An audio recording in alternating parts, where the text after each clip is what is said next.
Down syndrome memorize गर्नको लागि you guys have to know this mnemonics है. Down child has problems. Okay, once again down child has problems. Down child has problems. Okay, फर्स्टमा डीबाट आउँछ ड्युडेनल अट्रिजिया होइन, जहाँ चाहिँ पार्ट अफ द ड्युडेनम चाहिँ कम्प्लिटली क्लोज भएको छ होइन. अनि V C double bubble sign in abdominal X-ray. Abdominal X-ray गर्दाखेरि यो डबल बबल साइन देखिन्छ.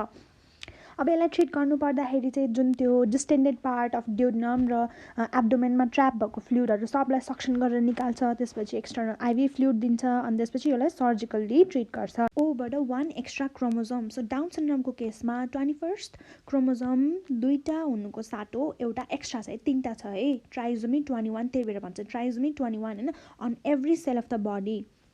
W women of old age is the highest risk factor for Down syndrome है. Look at the graph होइन, maternal age 30 पछि त risk बढ्दै गएको छ. एनबाट नन डिस्टङ्सन मियोसिस. डाउन सिन्ड्रोमको most common cause non disjunction meiosis 95%को केसमा है. 4%को केसमा देयर इज रोबोट्सोनियन ट्रान्सलोकेसन. 1%मा चाहिँ मोजेसिजम देखिन्छ. अर्को एनबाट नक्कल ट्रान्सलुसेन्सी. अल्ट्रासाउन्ड गरेर हेर्दाखेरि फिटसको नेक रिजनमा फिटसको स्किनको तल कलेक्सन अफ फ्लुइड देखिन्छ, त्यसलाई भन्छ नक्कल ट्रान्सलुसेन्सी.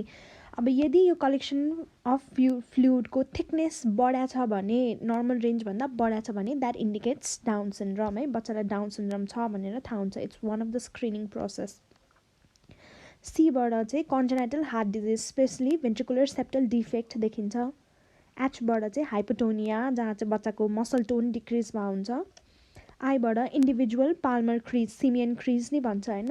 लुक एट आवर ह्यान्ड, हाम्रोमा 2-3वटा रेखा देखिन्छ प्रोमिनेन्ट, तर डाउन सिन्ड्रोमको केसमा एउटा मात्र रेखा देखिन्छ. एलबाट ल्युकेमिया.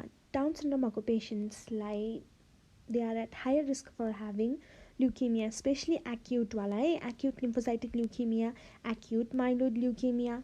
डीबाट डिक्रिज क्वाड टेस्ट. क्वाड भनेको 4 होइन. यो क्वाड टेस्टमा के गर्छ, 16th to 18th week of प्रेग्नेन्सीमा चाहिँ मदरको ब्लड स्याम्पल लिन्छ अनि 4वटा क्वाड भनेको छ नि, 4वटा प्रेग्नेन्सी हर्मोनको लेभल चेक गर्छ है.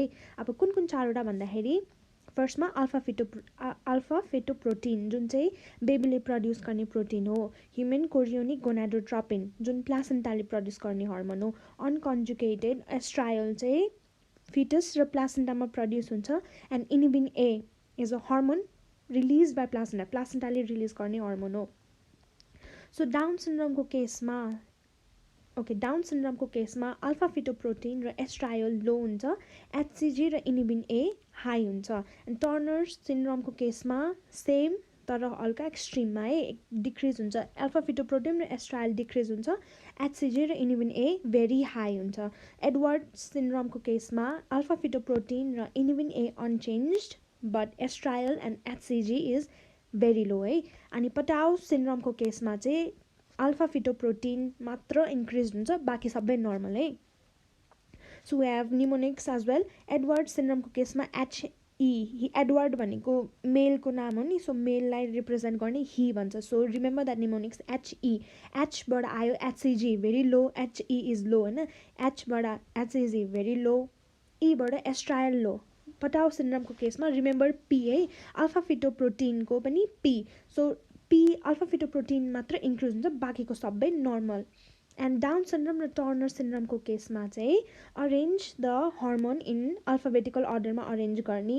अनि अल्फा फिटोप्रोटिन, एस्ट्रायल, एचसिजी र इनिबिन ए. अनि त्यसपछि लो हाई, यानि कि अल्फा फिटोप्रोटिन र एस्ट्रायल चाहिँ लो हुन्छ, एचसिजी र इनिबिन ए चाहिँ हाई हुन्छ डाउन सिन्ड्रोम र टर्नर सिन्ड्रोमको केसमा. सो एचबाट हर्ट्सप्रङ्स डिजिज, जहाँ चाहिँ सेक्सन अफ द कोलोनमा चाहिँ नर्भ्स नै हुँदैन, जसले गर्दाखेरि त्यो सेक्सनको मसलहरूले काम गर्दैन र पेरिस्टाल्सिस हुँदैन, जसले गर्दाखेरि त्यहाँको वेस्ट प्रडक्टहरू सबै ब्याकअप भइदिन्छ. अनि त्योभन्दा माथिको पार्ट के हुन्छ, एकदम डिस्टेन्डेड भइदिन्छ.